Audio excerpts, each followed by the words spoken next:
Stop trying to let go, because the harder you try to forget something, the more tightly your mind holds onto it. Think about it.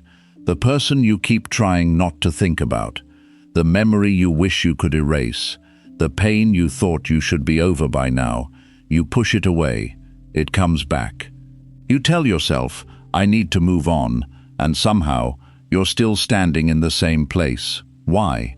Because every time you desperately try to let go, you're secretly telling your mind, this must disappear before I can be at peace. And that is the trap. The struggle becomes the attachment. You're no longer only carrying the pain, you're carrying the desperate need to stop feeling it. And Buddhism points to something almost completely opposite to what we've been taught. You don't have to defeat the memory. You don't have to force yourself to forgive. You don't have to convince yourself that you no longer care. In fact, the moment you stop demanding that the pain leave is often the moment it begins to lose its power over you. That's the paradox of letting go. You cannot force your hand to release while you're still terrified of what it's holding.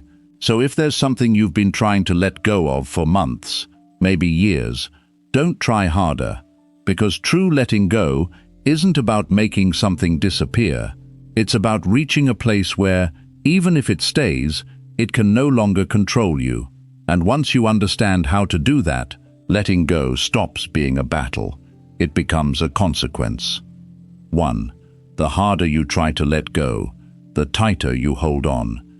Imagine you are holding a rope. On the other side of that rope is everything you are trying to leave behind. A person, a betrayal, a rejection, a mistake, a painful memory, a goodbye you were not ready for. You want to be free from it, so you pull harder. You tell yourself, I need to move on. You pull, I should not care anymore. You pull harder. I need to stop thinking about them. You pull even harder. I need to forget everything. And after some time, you feel tired, your hands hurt, your body feels tense, your mind is focused only on that rope. Then ask yourself one simple question.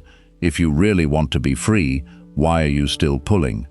You do not become free by fighting forever. Sometimes you become free by simply dropping the rope. This is where many people misunderstand letting go. We think letting go means we should stop feeling anything.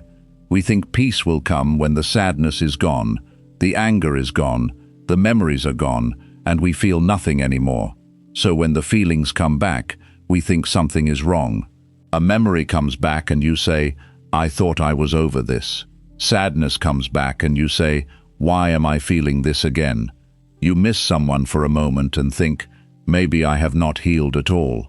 But that is not true. A feeling coming back does not mean you are back at the beginning. It only means you are human. Feelings come and go. Memories come and go.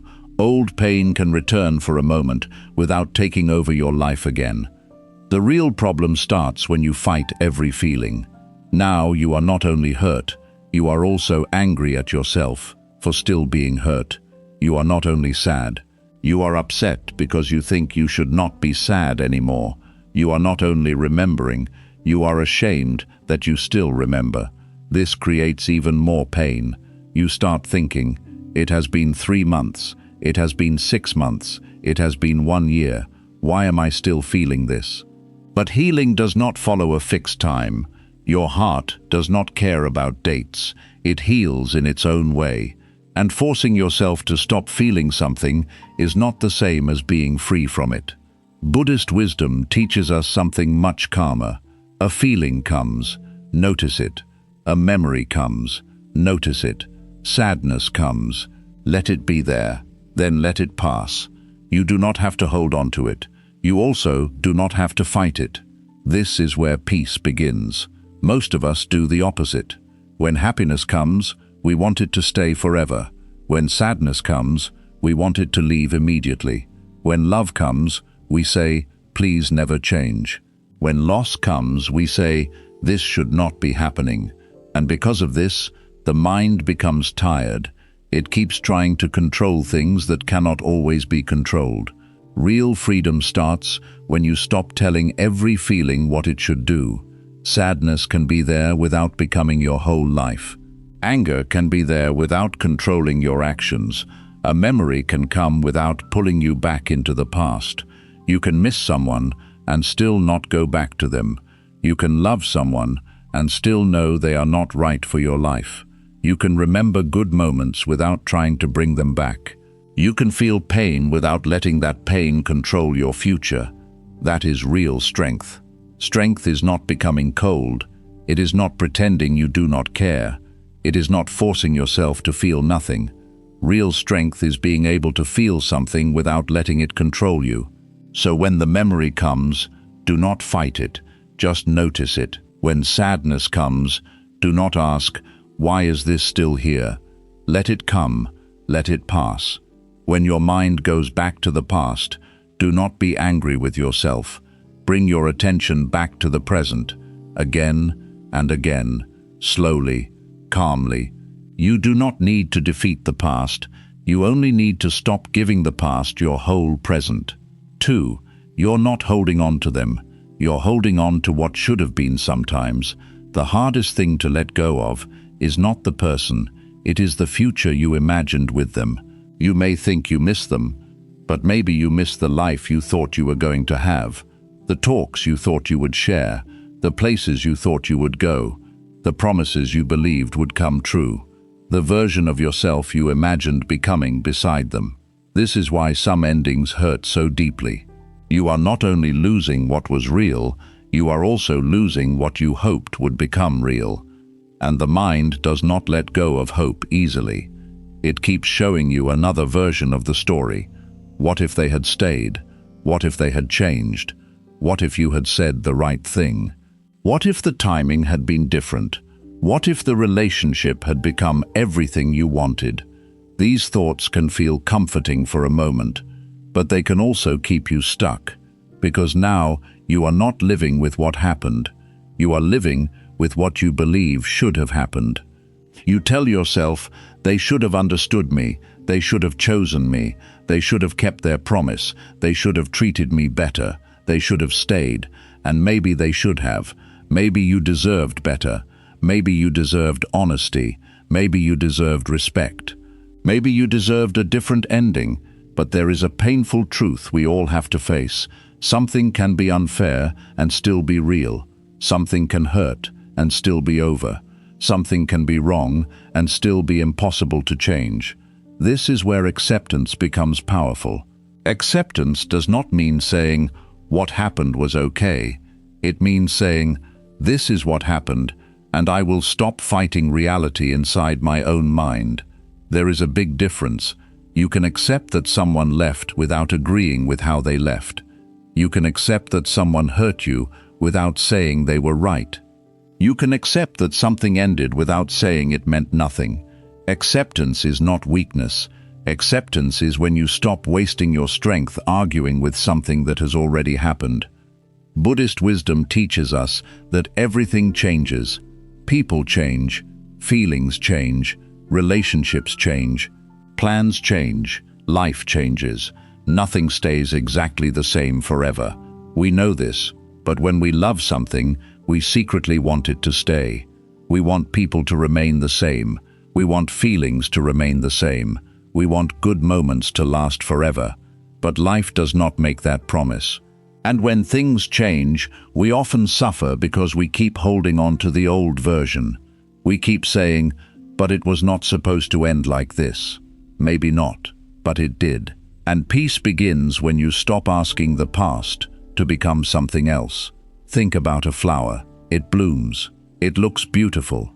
Then one day, it fades. You do not say the flower was a failure because it did not bloom forever. You understand that its beauty was real, even though it did not last. Some relationships are like that. Some people come into your life for a season. Some stay longer. Some leave before you are ready. Some teach you love. Some teach you pain. Some teach you what you should never accept again. The fact that something ended does not always mean it was meaningless, but it also does not mean you must keep carrying it. This is where many people get stuck. They are not holding on to the person. They are holding on to the story, the story of who that person could have become, the story of what the relationship could have been, the story of how life should have turned out. But you cannot build peace on a life that never happened. You can only build peace with the life that is here now. So when your mind says, "It should have been different," gently remind yourself, "Maybe, but this is what happened." When your mind says, "They should have stayed," remind yourself, "But they did not." When your mind says, "They should have understood me," remind yourself, "But maybe they never could."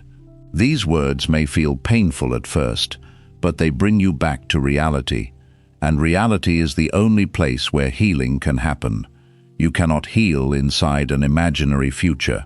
You cannot move forward while living inside a different version of the past.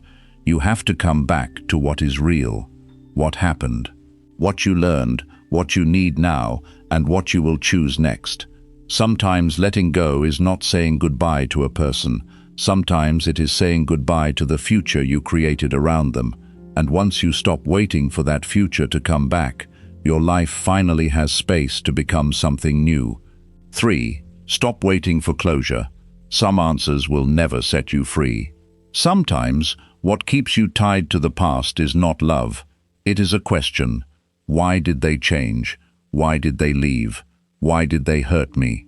Why did they make promises they could not keep?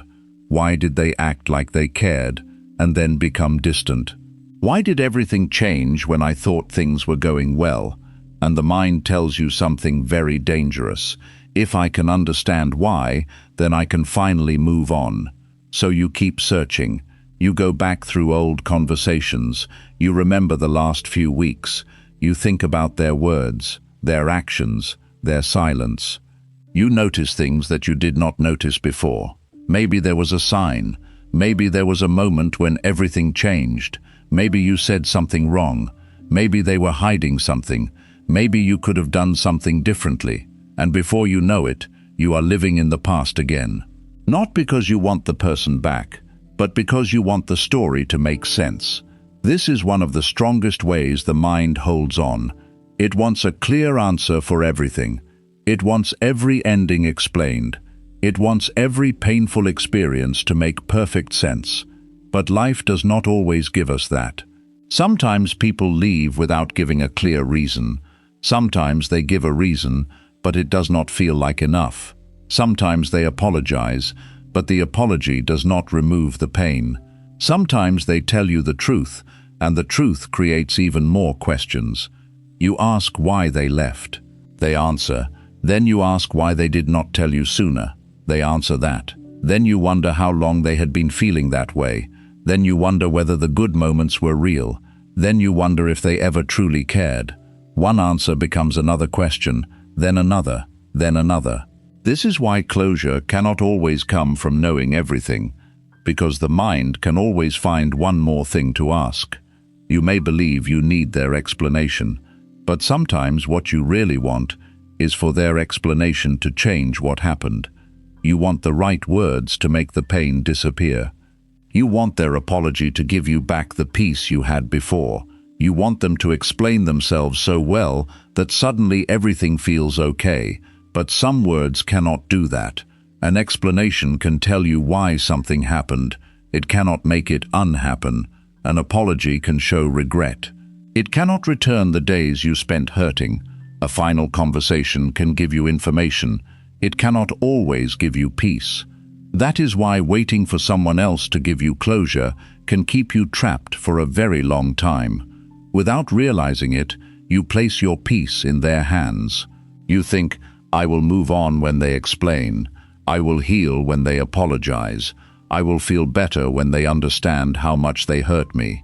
I will finally be free when they realize what they lost. But what if they never do? What if the apology never comes? What if they never understand? What if they move on without ever giving you the answer you wanted? Does that mean you have to stay emotionally stuck forever? No. Your peace cannot depend on someone else's understanding. Buddhist wisdom teaches us to see our desire for certainty. The mind wants to know everything because knowing makes us feel safe.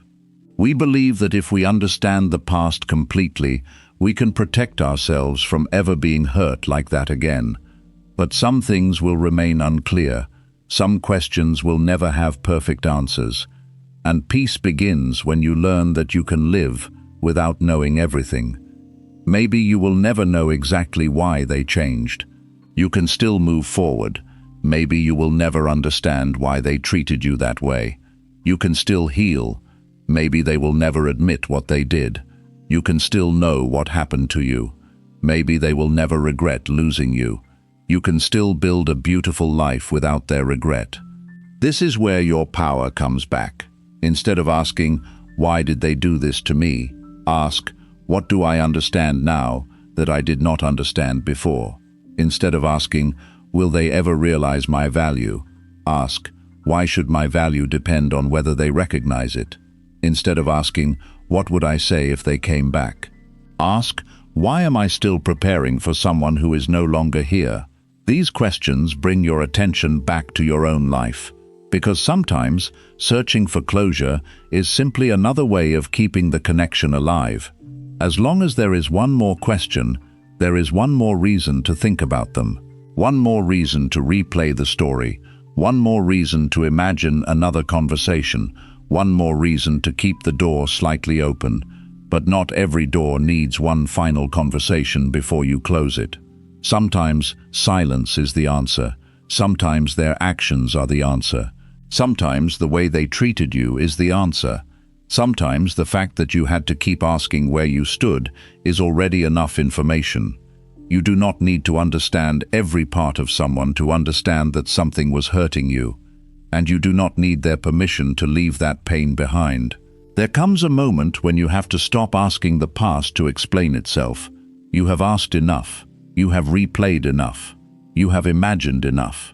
You have carried the questions long enough. Now ask yourself something different. What if I never get the answer? Can I still choose peace? Yes, because closure is not always an answer. Sometimes closure is accepting that the answer may never come. It is looking at an unfinished story and saying, "I do not need another page." It is knowing that some things will remain unclear and deciding that your life can still move forward. You may never understand everything about why they left, but you can understand why you should stop waiting. You may never know exactly what was inside their heart, but you can begin taking care of what is inside yours. You may never receive the words you wanted to hear, but you can stop making those words the price of your freedom. Some answers bring understanding, but not every answer brings peace. Sometimes peace begins when the questions no longer control you, and sometimes the closure you have been waiting for is simply this: it happened, it hurt, you learned, and now you are allowed to move forward. 4. Your pain becomes your prison when you make it your identity. There is a point where pain can become more than something you went through. It can become the way you see yourself. At first you say, "Someone hurt me." Later you begin saying, "People always hurt me." At first one person leaves. Later you begin believing everyone leaves eventually. At first one relationship breaks your trust. Later you start thinking, "I can never trust anyone again." Do you see what happened? One painful experience slowly became a belief about your whole life. And when you repeat that belief long enough, it can become part of who you think you are. Now the person who hurt you does not even need to be around anymore.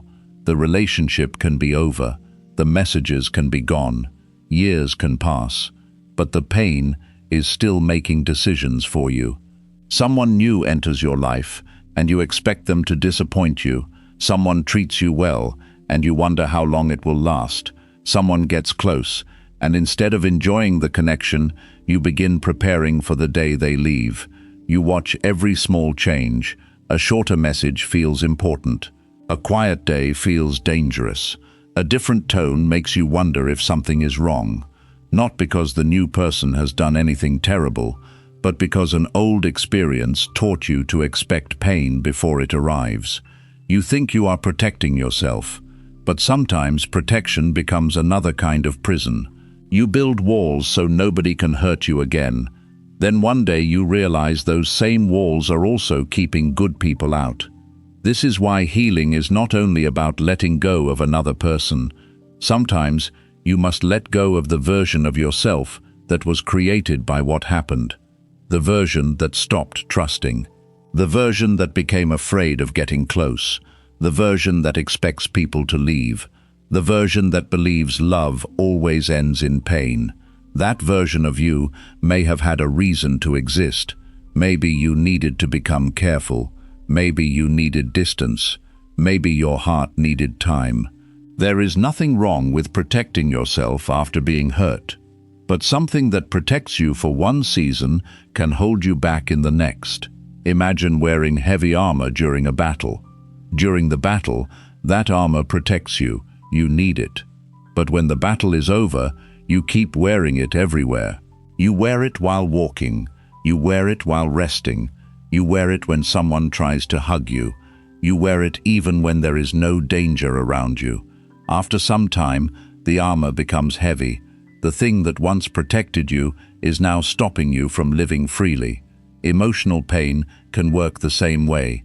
You learn to protect yourself, then you forget how to put the protection down. Buddhist wisdom teaches that we should be careful about turning our experiences into a fixed idea of who we are. You are always changing. Look at the person you were 5 years ago. You did not think exactly as you think today. You did not know everything you know today. Some things that once scared you no longer scare you. Some things you once wanted no longer matter.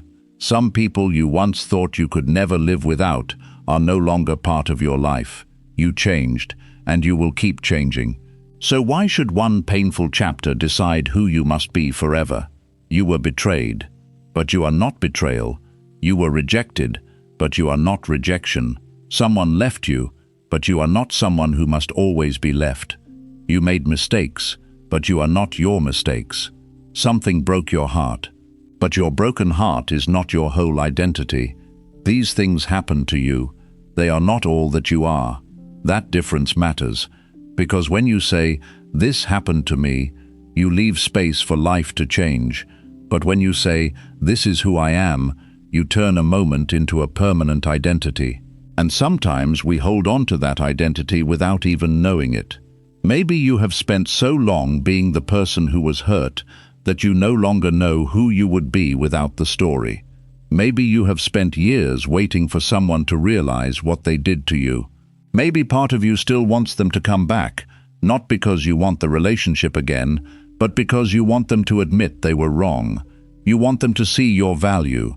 You want them to regret losing you. You want them to look at the person you have become and think, "I made a mistake." This can feel like healing. You tell yourself, "I will become stronger. I will become happier. I will build an amazing life."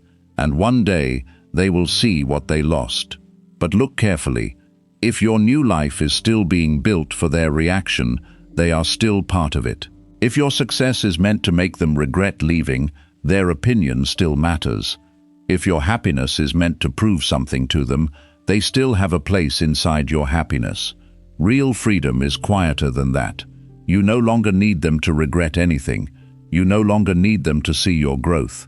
You no longer imagine the day they come back and finally understand your worth. Because you are no longer living in front of an invisible audience from your past. You are living for the life in front of you. That is a much deeper kind of healing. You stop asking, "Will they ever understand what they lost?" And you begin asking, "Why do I still need them to understand?" You stop asking, "Will they ever regret hurting me?" And you begin asking, "Would their regret actually change my life today?" You stop trying to become someone they will miss. You start becoming someone you respect. There is a huge difference. Your future should not be revenge against your past. Your peace should not be a message to someone who hurt you.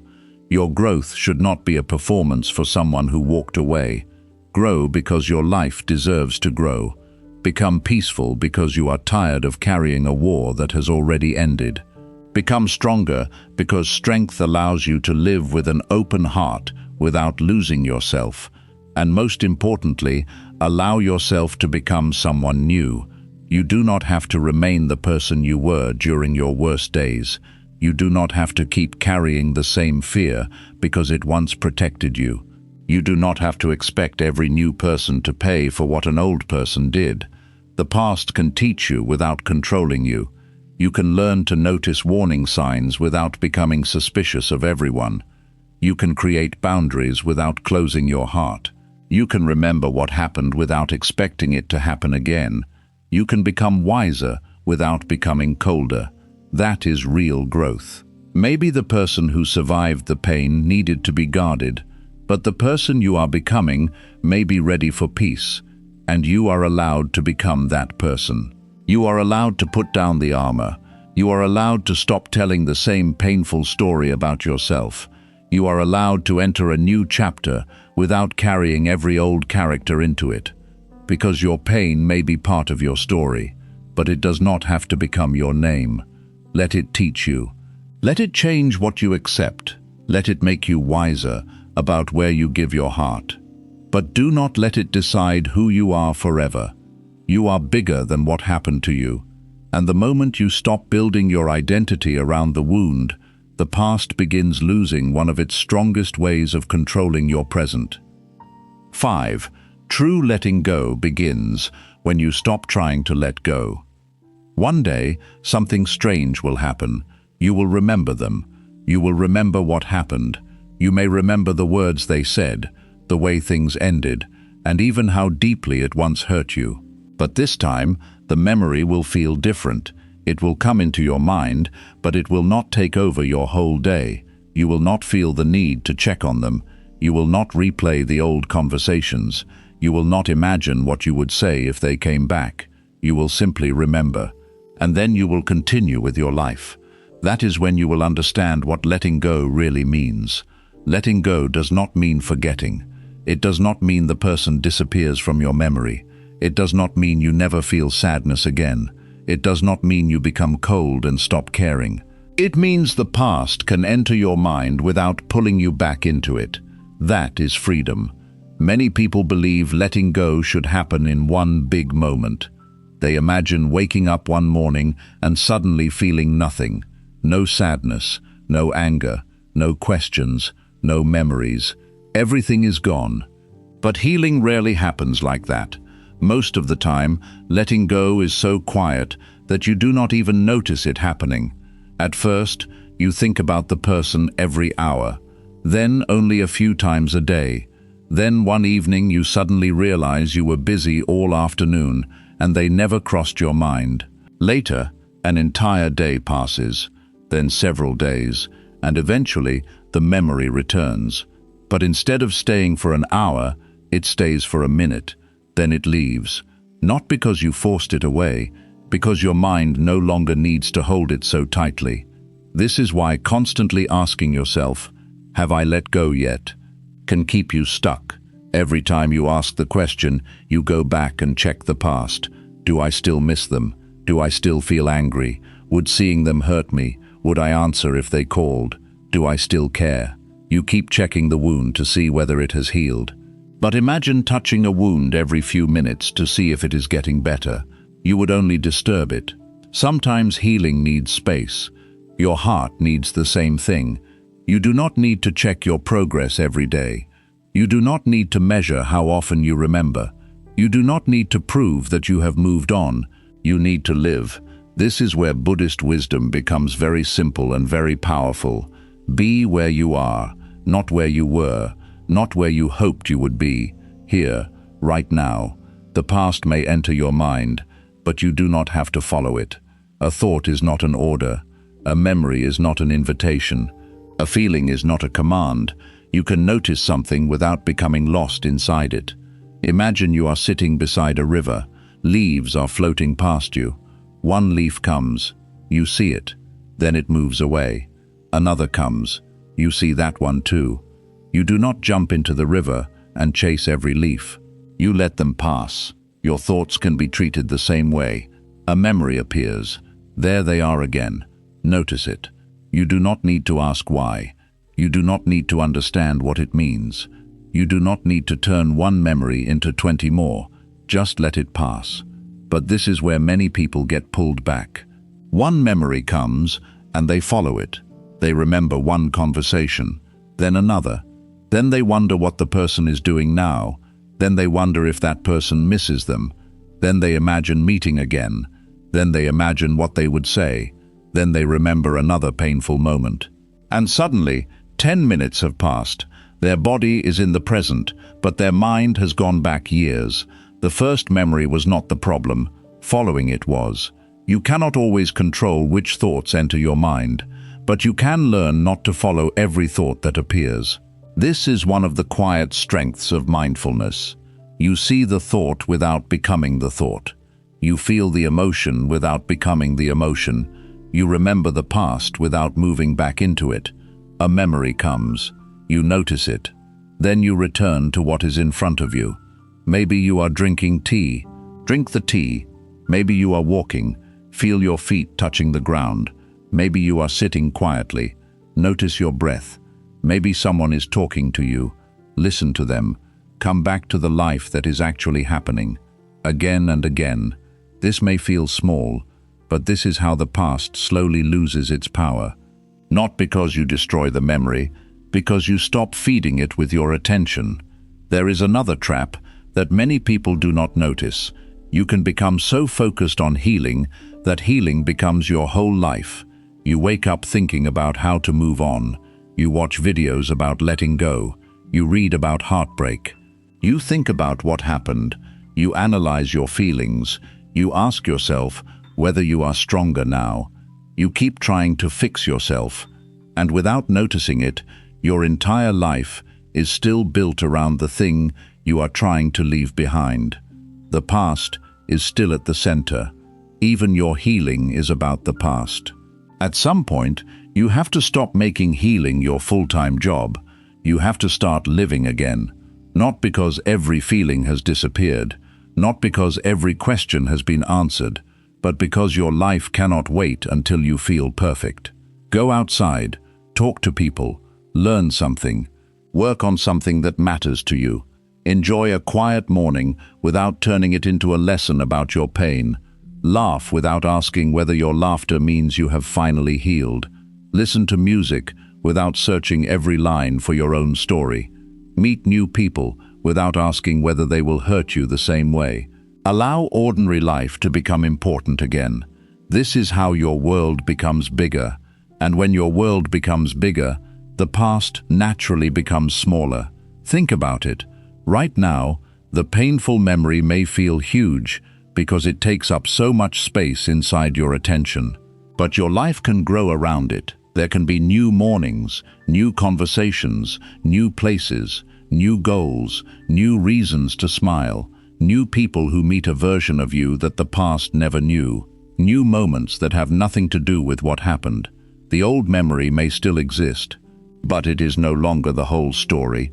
It becomes one chapter inside a much larger life. This is why letting go does not always mean making the past disappear. Sometimes it means making your life so much larger that the past no longer fills it. And then, one day, you may realize something important. You stopped waiting for them to come back. You stopped wondering whether they regret leaving. You stopped imagining the conversation where they finally understand you. You stopped checking whether they are happy without you. You stopped needing them to see the person you became. Not because you hate them, not because you forgot them, but because your life no longer depends on what they think, feel, or do. That is peace. There is a huge difference between saying, "I do not care," and truly being free. When you keep saying, "I do not care," sometimes you are still trying to convince yourself. Real freedom does not need to announce itself. It is quiet. You simply stop checking. You stop waiting. You stop proving. You stop replaying. You stop needing a different ending. The story loses its power because you stop giving it a new chapter every day. And this is the deepest lesson. You do not let go by pushing the past away. You let go by no longer reaching back for it. You do not have to erase what happened. You do not have to hate the person. You do not have to pretend the good memories were bad. You do not have to force yourself to forgive before you are ready. You do not need every answer. You do not need every apology. You do not need the person who hurt you to finally understand your pain. You can simply say, "It happened, it mattered, it hurt. I learned, and now I choose to live." Maybe a memory will come tomorrow. Let it come. Maybe sadness will visit again. Let it visit. Maybe you will miss what you once had. That is okay. You can miss something without needing it back. You can remember someone without contacting them. You can feel sadness without believing you are broken again. You can carry a memory without carrying the old life with it. The goal is not to feel nothing. The goal is to stop being controlled by what you feel. And one day, you will look back and realize that the past is still there, but it is far behind you. Not because you spent every day trying to escape it, but because you kept walking forward. That is true letting go. Not forcing, not forgetting, not fighting, just reaching a place where you no longer need the past to change before you allow yourself to be at peace. So stop asking yourself every day whether you have finally let go. Give yourself permission to live instead. Be here. Take care of what is in front of you. Give your attention to the people who are present. Give your energy to the life that still has room to grow. And when the past calls your name, you do not have to fight it. You do not have to answer it either. Let it be a memory. Let yesterday stay where it belongs. And keep walking. Because maybe the moment you stop trying so hard to let go is the moment your hands finally open on their own. You do not have to fight the past to become free from it. Let the memories come, let the feelings pass, and keep choosing the life that is still in front of you. One day, you will realize you are no longer trying to let go. You simply stopped holding on. If this message gave you peace, subscribe and stay with us for more Buddhist wisdom on healing, inner peace, and mastering the mind. And in the comments, write, "I choose peace."